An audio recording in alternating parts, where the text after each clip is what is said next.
प्यारे बच्चों, मेरा नाम है Mohit and you are watching me on physics from scratch. तो आज की क्लास में हम स्टार्ट करेंगे मोशन चैप्टर को। और ये क्लास 9th के लिए स्पेशली बनाई गई है और ये सभी बोर्ड के बच्चों के लिए हेल्पफुल होगी। So without any delay let get started. तो आज की क्लास में हम लोग क्या क्या टॉपिक पढ़ने वाले हैं पहले उनको देख लेते हैं।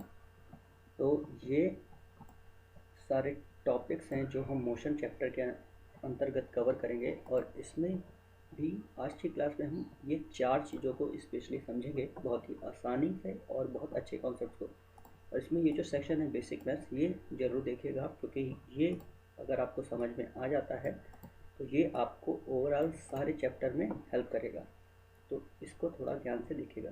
तो सबसे पहले समझते हैं इस टॉपिक को, रेस्ट एंड मोशन। तो यहाँ पर देखिए दो पिक्चर्स हैं, एक ये और एक ये। तो यहाँ पे आसानी से हमको समझ में आ जाएगा कि ये जो बॉडी है ये रेस्ट में है लेफ्ट हैंड साइड पे, और यहाँ पे जो राइट हैंड साइड वाली पिक्चर है ये हमको इजीली समझ में आ जाता है ये मोशन में है। बट मोशन और रेस्ट इतना भी सिंपल नहीं है जितना हमको लग रहा है यहाँ से। तो पहले हम लोग एक बार देख लेते हैं सिंपल सी डेफिनेशन इनकी, तो समझ में आ जाएगा। A body is set to be at rest if it does not change its position with respect to immediate fixed surrounding. तो यहाँ से हमको क्या समझ में आया कि अगर कोई ऑब्जेक्ट है वो अपनी रिस्पेक्ट में, अपनी सराउंडिंग के रिस्पेक्ट में अगर अपनी पोजीशन को चेंज नहीं करेगा तो उसको बोलेंगे रेस्ट। बहुत ही सिंपल है। और ऐसे ही अगर कोई बॉडी अपनी सराउंडिंग के रिस्पेक्ट में चेंज हो रही है तो उसको हम मोशन में बोलेंगे। तो इन दो पिक्चरों में हम क्लियरली हम डिफरेंशिएट कर सकते हैं which is at rest and which is at motion.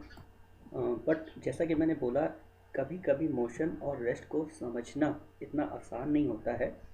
तो इस कॉन्सेप्ट को ज़रा समझते हैं। कभी कभी ऐसा होता है कि कोई बॉडी रेस्ट में है फिर भी हमको लगेगा मोशन में है, कभी कोई बॉडी मोशन में है तो हमें लग सकता है कि वो रेस्ट में है। तो ये जो मोशन और रेस्ट हैं ये दोनों रिलेटिव टर्म्स है, मैंने देखिए यहाँ पे लिखा हुआ है, ठीक है। और ये डिपेंड करेगा ऑब्जर्वर और उसकी सराउंडिंग पे। तो इस चीज़ को हो सकता है आपको समझ में नहीं आया हो, मैं इसको समझाता हूँ एग्जांपल्स के थ्रू। तो यहाँ पर देखिए, यहाँ पर देखेंगे आप, यहाँ पे दो पर्सन है। एक ये पर्सन है जो एक ट्रेन के अंदर है और एक पर्सन है जो अर्थ की सरफेस पे खड़ा है या ट्रेन से बाहर खड़ा है। तो आपको कुछ नहीं करना है। आपको मोशन और रेस्ट को समझने के लिए सिंपली एक बार आपको इस स्टेशनरी ऑब्जेक्ट जो यहाँ पर लिखा है ऑब्जर्वर, इसके साथ में खड़ा हो जाना है और एक बार अपने आप को वर्चुअली इसके साथ में खड़ा करके देखना है, तब आप आइडेंटिफाई कर पाएंगे। तो चला स्टार्ट करते हैं। देखिए, अगर आप यहाँ पर खड़े हैं इस स्टेशनरी ऑब्जर्वर के साथ में तो आपको क्या लगेगा कि ये जो स्टेशनरी ऑब्जेक्ट ऑब्जर्वर है ये क्या है, ये रेस्ट पे है, क्योंकि आप इसके साथ में खड़े हैं आपको लगेगा ये रेस्ट पे है। ऐसे ही अगर आप इस ट्रेन को देखें तो आपको क्या लगेगा, ये ट्रेन जो है ये 40 किलोमीटर पर आवर से, या 40 MPH लिखा है यहाँ पर, मील पर आवर से ये लेफ़्ट साइड पे ट्रैवल कर रही है।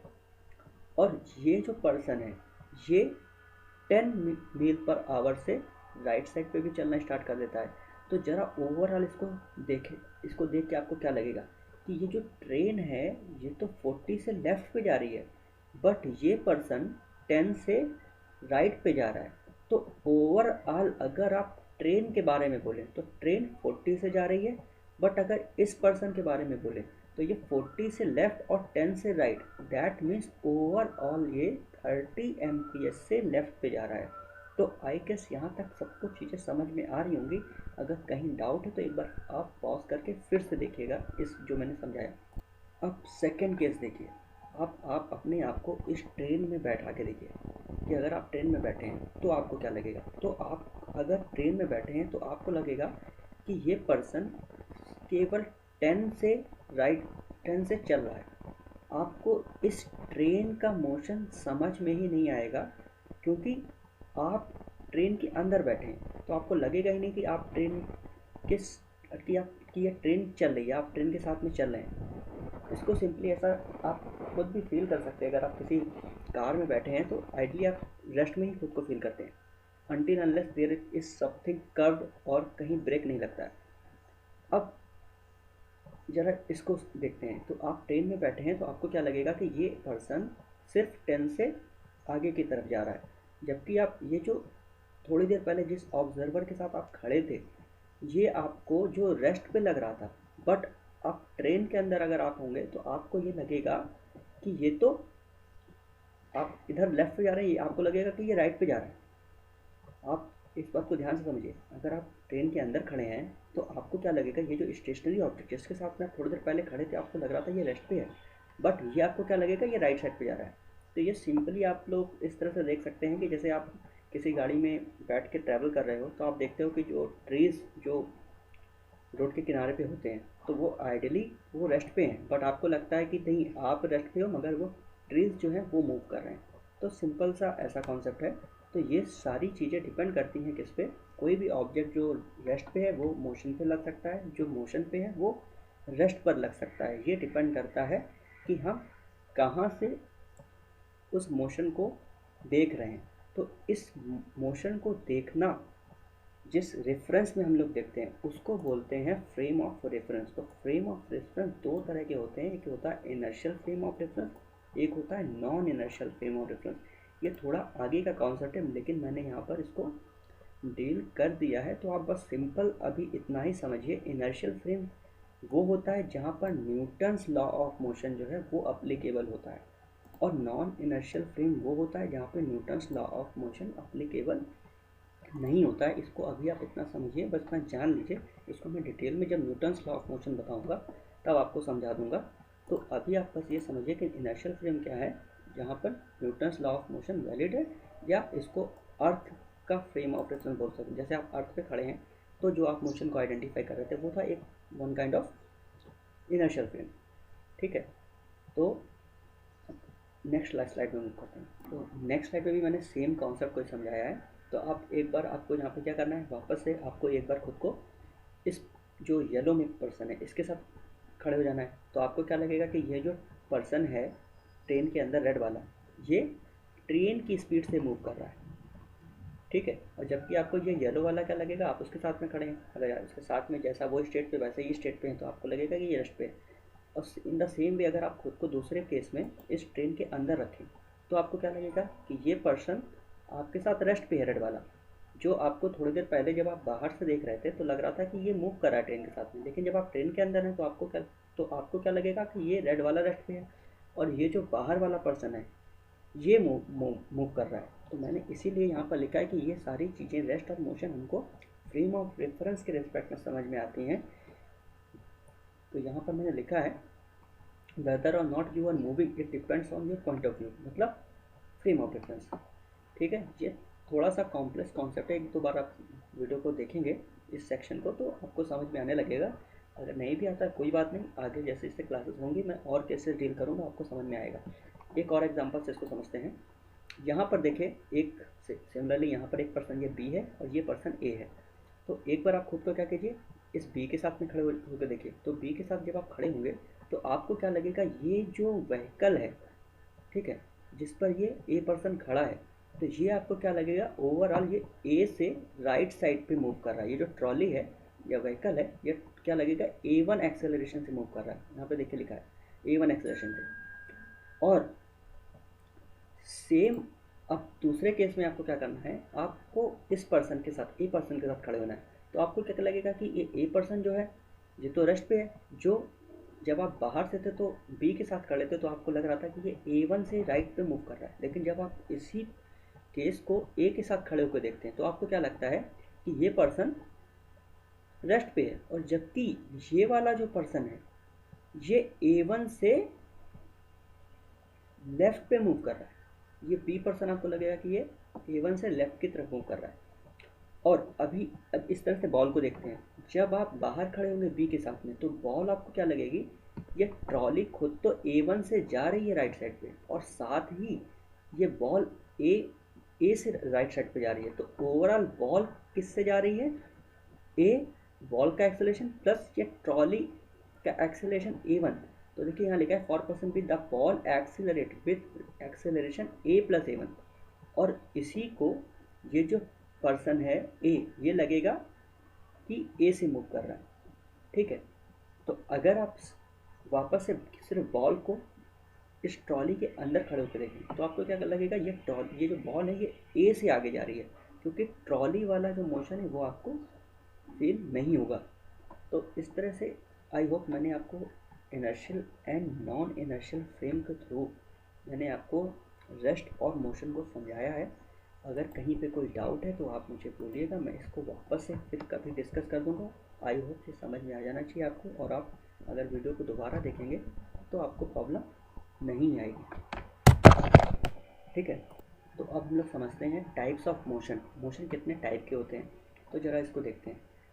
तो लीनियर मोशन, मैं आपको एक लीनियर मोशन, यहाँ पे बहुत सारे मोशन है, मैं सबको समझाता हूँ। सबसे पहले हम लोग लीनियर मोशन को समझते हैं। लीनियर मोशन क्या है, आप सिंपल ऐसा समझिए कि आप घर से निकले, सपोज़ आप यहाँ पर खड़े थे, आप घर से निकले और आप कोई भी व्हीकल से या कार पे हैं, तो कार से आपने ट्रैवल करना चलोगे, तो आप जैसे जैसे चल रहे हैं तो देखिए आप स्ट्रेट लाइन पे चल रहे हैं। आप यहाँ से ऐसे मूव कर रहे हैं तो स्ट्रेट लाइन कर रहे हैं, फिर आप ऐसे जाने लगे तो भी आप स्ट्रेट लाइन में मोशन कर रहे हो। तो यहाँ से ऐसे जाना फिर ऐसे जाना, आपका क्या हुआ, लीनियर मोशन हुआ। मतलब एक लाइन में जो मोशन होता है उसको बोलते हैं linear. Straight line motion is known as linear motion. अब देखिए, अगर एक चौराहा आ जाता है, समझिए इसको चौराहा लीजिए, जहाँ पर मैं कर्सर घुमा रहा हूँ इसको चौराहा लीजिए, तो आप क्या हुआ, इस यहाँ से निकले स्ट्रेट लाइन लीनियर मोशन, फिर ऐसे गए लीनियर मोशन। अब आप चौराहे में आपने जो एक टर्न लिया, दैट एक ये जैसे आप टर्न लेंगे चौराहे में, चौराहा गोल है और आप टर्न ले रहे हैं, तो that is known as curvilinear motion. तो यहाँ पे आपने क्या किया, स्ट्रेट लाइन में जाके आपने कर्व्ड मोशन को फॉलो किया, तो वो curved motion is known as curvilinear motion. अब आप सोचिए कि आप इसी चौराहे में बार बार चक्कर लगा रहे हैं, तो देखिए आप क्या कर रहे हैं, आप खुद एक सर्कल में घूम रहे हैं विथ रिस्पेक्ट टू इस चौराहा। तो आप उस सर्कल में घूम रहे हैं, तो ये मोशन क्या होगा, सर्कुलर मोशन। यहाँ पर इसको देखिए, यहाँ पे सैटेलाइट जो है वो अर्थ के रिस्पेक्ट में क्या कर रहा है, सर्कुलर मोशन में ट्रैवल कर रहा है। जैसे आप अपनी कार को एक चौराहे के रिस्पेक्ट में घुमा रहे थे, तो that was known as circular motion. तो I hope linear, curvilinear और सर्कुलर मोशन समझ में आ गया होगा। अब देखिए इस फैन के मोशन को, इसको बोलते हैं रोटरी मोशन। हाँ, तो रोटरी मोशन में क्या है, जैसे फैन का मोशन है तो वो रोटेट कर रहा है, ठीक है, with respect to its axis. ये देखो, ये जो स्ट्रेट लाइन है इसका सेंटर ये स्ट्रेट लाइन है, तो स्ट्रेट लाइन के रिस्पेक्ट में इसके जो विंड हैं वो क्या कर रहे हैं, रोटेट कर रहे हैं, तो इसको बोलते हैं रोटरी मोशन। मतलब अपनी एक्सिस के अराउंड जब मोशन होता है, अपनी एक्सिस के अराउंड जब सर्कुलर मोशन हो, तब उसको बोलते हैं रोटरी मोशन। और दूसरी के रिस्पेक्ट में जब हम सर्कुलर मूव करते हैं तो इसको बोलते हैं सर्कुलर मोशन। अभी इस चीज़ को जरा हम इसमें अर्थ के मोशन का समझते हैं।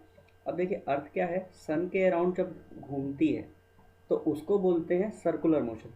और यही अर्थ जब अपनी एक्सिस, जैसे इस फैन की ये एक्सिस दिखा आ रही है, तो मैं देखो ऐसे कर्सर कर रहा हूँ, सपोज अर्थ की एक्सिस है एक स्ट्रेट लाइन, तो जब अपनी एक्सिस के अराउंड जब ये घूमती है तो उसको बोलते हैं रोटेशन मोशन। तो अर्थ के केस में जब अर्थ और सन के मोशन को हम देखते हैं, मतलब जब अर्थ सन के अराउंड जब मूव करती है तो सन के रिस्पेक्ट में सर्कुलर करती है और अपनी एक्सिस के रिस्पेक्ट में रोटेशन मोशन करती है या रोटरी मोशन करती है। तो इस चीज़ को थोड़ा ध्यान रखिएगा, बाकी मैं जब इस चीज़ों को पढ़ाऊँगा तो आपको समझ में आ ही जाएंगी, लेकिन अभी मैंने एक बेसिक आइडिया दे दिया। अब ऐसे ही वाइब्रेशनल और या वाइब्रेटरी मोशन या ऑसिलेशन मोशन को समझते हैं।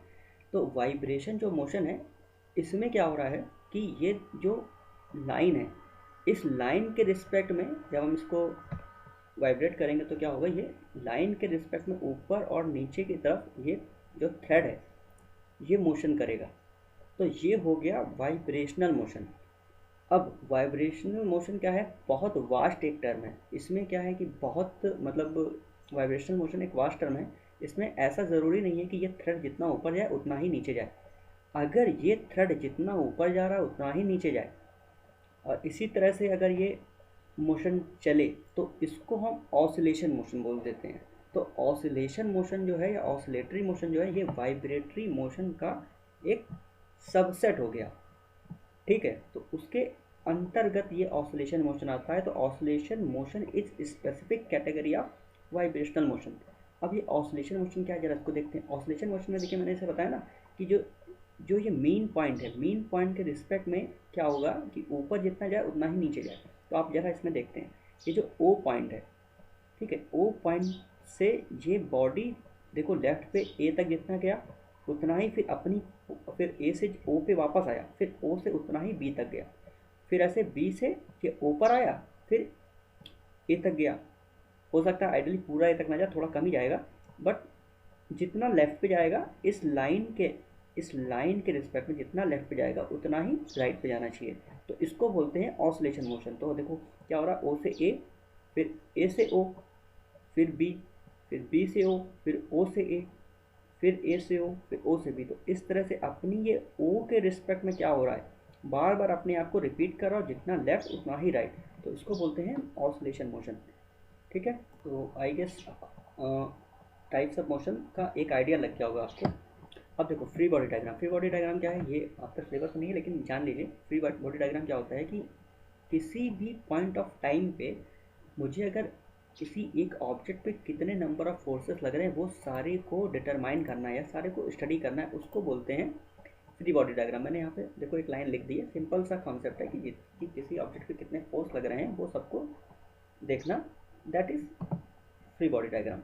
अब कुछ चीज़ें जो मैंने बोला मैथ्स के पर्सपेक्टिव में आपको आना चाहिए इस चैप्टर को समझने के लिए। तो एक मैप है, ये मैप में आपको पता होना चाहिए कि जब या इस सेंटर के रिस्पेक्ट में आप राइट पे जाएंगे तो ईस्ट, ऊपर जाते हैं नॉर्थ, नीचे जाते हैं साउथ, ऐसे लेफ्ट जाते हैं तो वेस्ट।